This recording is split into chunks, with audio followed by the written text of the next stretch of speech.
Assalamualaikum guys, how are you? I am Adnan, husband of Fatma Adnan from Philippines. So guys, I hope आप और आपकी family सब खैरियत से होंगे। और गाइस आज थोड़ा सा फ्री था, कोई एक्टिविटी नहीं थी आउट ऑफ होम, तो इसलिए मैं अभी मैंने सोचा कि आप अपने व्यूअर से भी बात कर लें और कुछ साथ में लंच के लिए भी रेडी कर लूँ। तो लंच के लिए आज बस मेरे जो स्पेशल पर्सन गेस्ट आए हुए हैं उनके लिए जो है ना मैंने अरेंज किया है लंच फिश के साथ। ये गाइस फिश है और इसे मैं निकालता हूँ।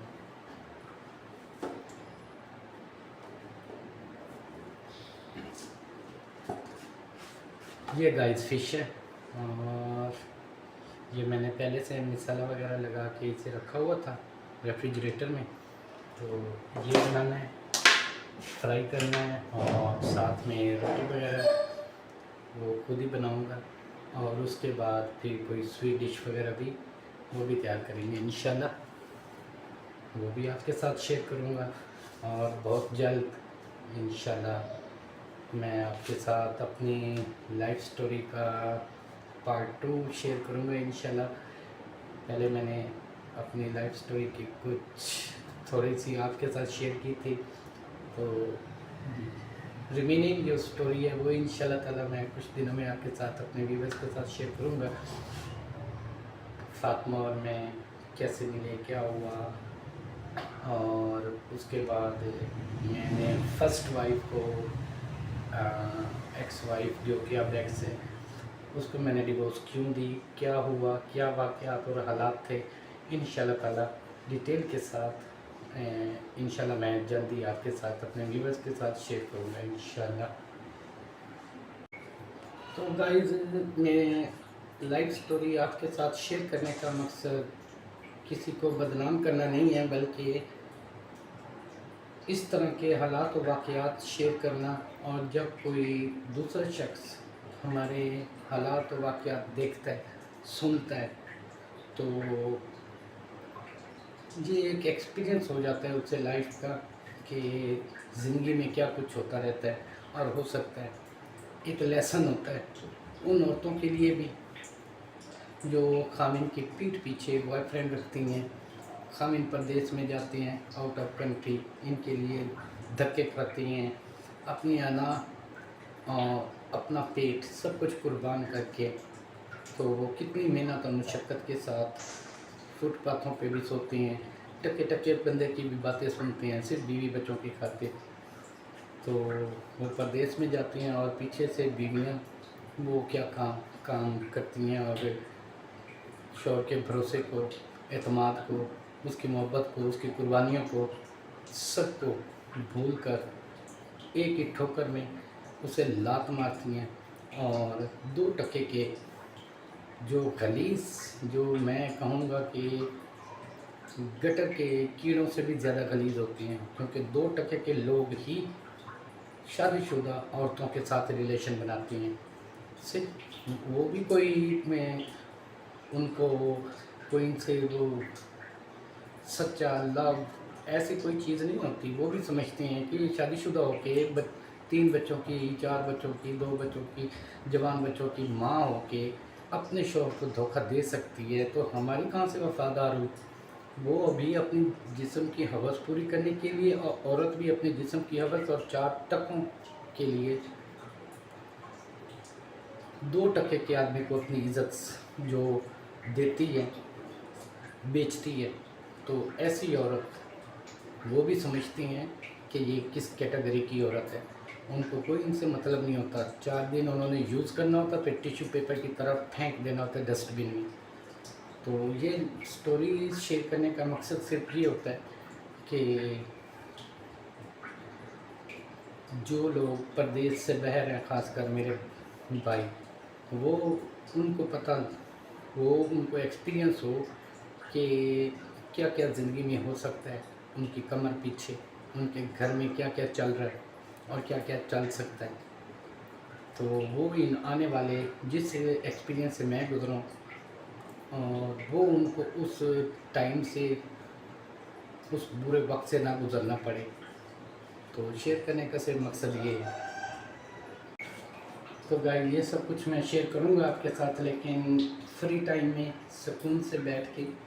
तो A to Z अपनी जो है ना सारा ये जो लाइफ एक्सपीरियंस है मैरिड लाइफ का, वो इंशाल्लाह मैं आपके साथ शेयर करूँगा। लेकिन अभी भूख बहुत लगी है, तो पहले मैं जो है ये तैयार करता हूँ, रोटी बनाता हूँ, रोटी बना लूँ, उसके बाद फिर फ़िश फ्राई करूँगा। पहले मैं फ़िश फ्राई करना चाह रहा था, लेकिन ये फिर ठंडी हो जाएगी रोटी बनाते बनाते। तो पहले मैं रोटी बना लेता हूँ, उसके बाद फ़िश इंशाल्लाह। और फिर इंशाल्लाह ताला फ्री टाइम में फ्री बैठ के रात के टाइम फ्री होता हूँ, तो उस वक्त फिर इंशाल्लाह ताला मैं अपना जो है ना व्लॉग आपके साथ शेयर करूँगा, जिसमें मैं अपनी सारी लाइफ स्टोरी जो है ना A to Z step by step आपके साथ, अपने भाइयों के साथ इंशाल्लाह, दोस्तों के साथ, व्यूअर्स के साथ इंशाल्लाह शेयर करूँगी, ताकि मेरे इस लाइफ एक्सपीरियंस को देखते हुए वो ज़रा मोहतात रहें जो प्रदेश में मेरे भाई रहते हैं ख़ासकर। तो हो सकता है कि मेरे इस लाइफ स्टोरी शेयर करने से उनको कोई एक्सपीरियंस हो, और वो उनके घर टूटने से या उनकी इज्जत नीलाम होने से बच जाए।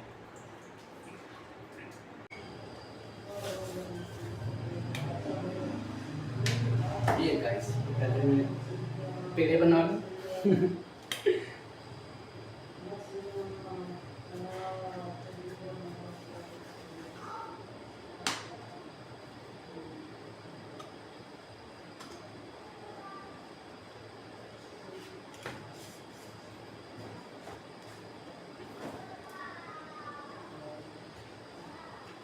गाइस आप गाइस जानते हैं कि ये चैनल मेरी वाइफ फातिमा का है, और कभी कभी मैं भी वीडियोस अपलोड कर देता हूँ बेगम के चैनल पे। तो गाइस सबसे ज़्यादा खुशी इस बात की है कि मेरी वाइफ फातिमा फ़िलिपीन से है, फ़िलिपिनो है, लेकिन वफ़ादारी में उसकी कोई मिसाल नहीं मिलती। अपनी कंट्री के कल्चर को छोड़ना, अपने वालिदैन को, बहन भाइयों को, पेरेंट्स को छोड़ के दूसरी कंट्री में जाना और वहाँ पे रहना। अब तकरीबन 2 साल हो चुके हैं वो यहाँ पे आई है। तो आज तक कभी तक उसने नाम तक नहीं लिया कि मैंने वापस जाना है, या मैंने अपने बहन भाइयों से, सिबलिंग से या पेरेंट्स से मिलना है या कुछ है। 2 साल हो गए यहाँ पे, और हर मुश्किल वक्त में वो इन 2 सालों में मेरे साथ खड़ी रही है। तो मेरी एक्स वाइफ ने जो कुछ मेरे साथ किया वो तो खैर मैं आपसे शेयर करूँगा। तो उसमें उसने, मेरी वाइफ फातिमा ने, सेकंड वाइफ ने बहुत मेरा साथ दिया। एक लोहे की चट्टान की तरह कंधे से कंधा मिला के वो मेरे साथ खड़ी थी, खड़ी है, और इंशाल्लाह खड़ी रहेगी।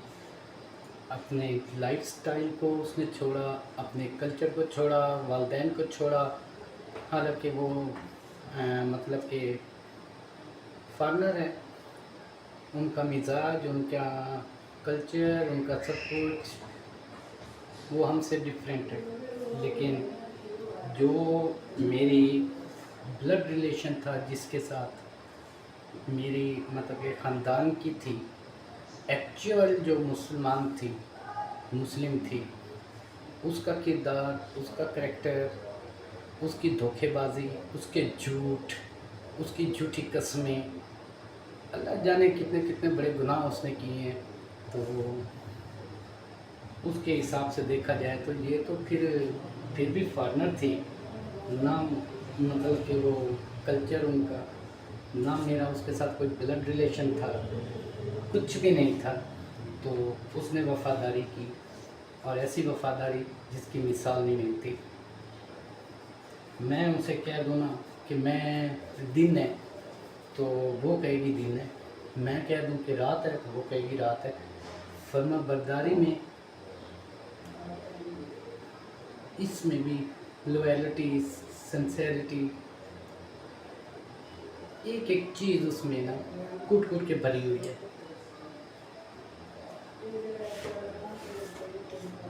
सबसे बड़ी बात ये होती है गाइस कि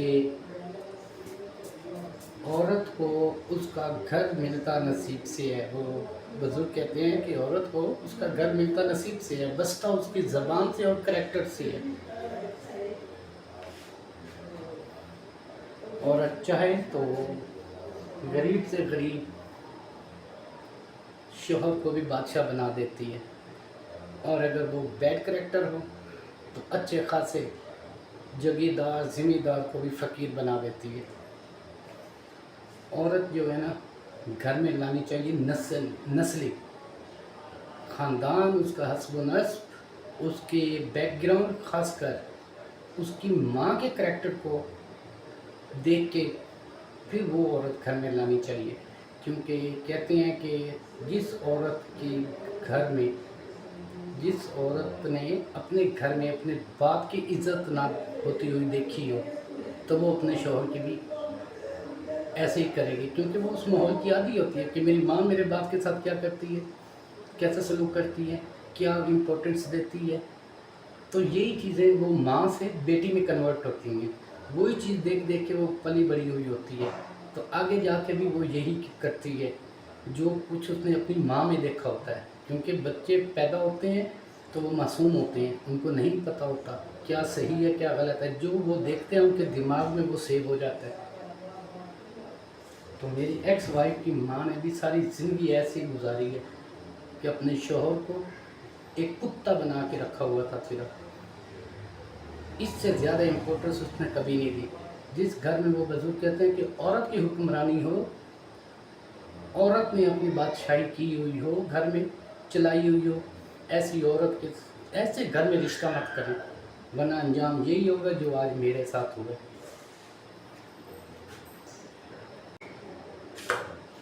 गाइस, इम्पोर्टेंट और मेन मैं एडवाइस देना चाहूँगा अपने तमाम दोस्तों को, भाइयों को, कि वो कहते हैं, बुज़ुर्गों ने कहा था कि औरत अगर गरम तवे पे भी बैठ के कसम खाए, कसमें उठा के अगर आपको बोले कि वो आपके साथ वफ़ादार है, वो आपके साथ ऑनेस्ट है और रहेगी, तो आपने कभी भरोसा नहीं करना, बल्कि तवे के नीचे जलते स्टोव की फ्लेम जो है वो आपने तेज़ कर देना है। भरोसा नहीं करना उसकी किसी कसम का। काबे पे खड़े होकर भी वो ये बात कहे, कभी ट्रस्ट नहीं करना। ये मेरी एडवाइस है अपने तमाम दोस्तों की। और कभी इतनी आज़ादी ना दें कि वो आपके एतमाद से खेल जाए। बाहर आने जाने की, घर में किसी कौन आ रहा है कौन जा रहा है, हर चीज़ पे नज़र रखें। ख़ासकर जो हम लोगों ने आज के दौर में बीवियों को मोबाइल्स दे के रखे हुए हैं ना, इससे अवॉइड करें, क्योंकि राब्तों का सबसे बेहतरीन जो ज़रिया होता है ना औरत के पास, वो ये मोबाइल ही होता है।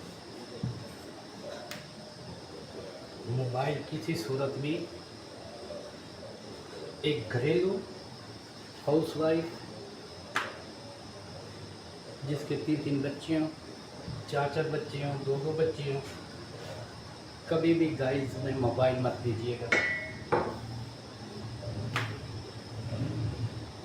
क्योंकि मोबाइल के ज़रिए ही टाइम बनता है, टाइम लेते हैं, एक दूसरे को इन्फॉर्म करते हैं, एक दूसरे के साथ हर चीज़ शेयर करते हैं, और मिलने के टाइम भी फिक्स मोबाइल के ज़रिए ही होते हैं। ख़त किताबत का ज़रिया तो वो रहा नहीं। तो मोबाइल ऐसी ख़तरनाक चीज़ है एक एक पल पल की रिपोर्ट देते हैं कि अब इस टाइम पे मैसेज हो रहे होते हैं, अब इस टाइम पे आना, हाँ तुम कहाँ पहुँचे, आ जाओ, अच्छा 10 मिनट ठहरो, अभी सब जाग रहे हैं, हाँ ठीक है। अब 10 मिनट गुजरने के बाद बोलेगी हाँ अब ठीक है, सारे सो गए हैं, तुम पिछली गली से आओ, टांगरे वाली गली से आओ, निकियाने वालों की गली से आओ। मैं ड्राइंग रूम का दरवाज़ा खोलती हूँ, वहाँ से इंटर किया। बस ये सारी टाइमिंग और ये सारी जो है ना प्लानिंग और सारे राब्ते के ज़रिए एक मोबाइल के ज़रिए ही होते हैं। तो इसलिए अवॉइड कीजिए मोबाइल देने से, और कभी भरोसा मत कीजिए उसकी किसी भी वफादारी की। जब दावे करती हैं, बातें करती हैं ना, तो जो ये दामों पे और वादों पे भरोसा करता है ना शौहर, तो फिर उसका रिज़ल्ट बहुत बुरा निकलता है। ये मेरी ख़ासकर परदेसी भाइयों के लिए वीडियो और एडवाइस।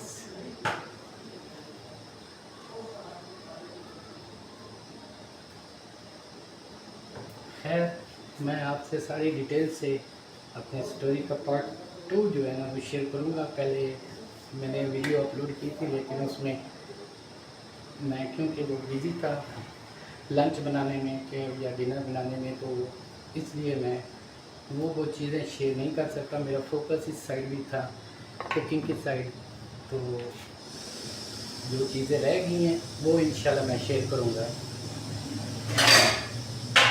ताकि मेरे लाइफ में ये जो मेरी लाइफ का जो एक्सपीरियंस है वो अगर शेयर करूँगा तो हो सकता है मेरे इस एक्सपीरियंस से कई घर टूटने से, कई घरों की इज्जत नीलाम होने से बच जाए और कई बच्चों की ज़िंदगी बर्बाद होने से बच जाए। तो गाइस, रोटियां वगैरह मैंने बना ली हैं, ये लास्ट है। गर्मी बहुत है किचन में, उफ।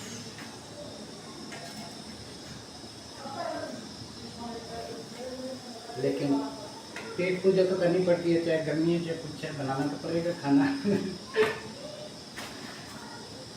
कोई बात नहीं, अभी बस फटाफट मैंने जो है ना ये ऑयल रखता हूँ और फिश फ्राई करता हूँ। फिश ऑलरेडी तैयार रेडी है, सिर्फ फ्राई करनी है, तो मैं अभी फटाफट बना लेता हूँ।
तो गाइस ये बस फिश भी रेडी होने वाली है, पर पसीने से डूबा हुआ हूँ, बहुत ज़्यादा गर्मी है। तो फाइनली गाइस ये मेरी फिश और योगर्ट और रोटी ये तैयार हो गई है। माशाल्लाह बहुत अच्छी बनी है, ज़बरदस्त टेस्टी। इंशाल्लाह गाइस फिर नेक्स्ट वीडियो में मिलेंगे, तब तक के लिए अल्लाह हाफिज़, take care you are and your family, thank you, bye.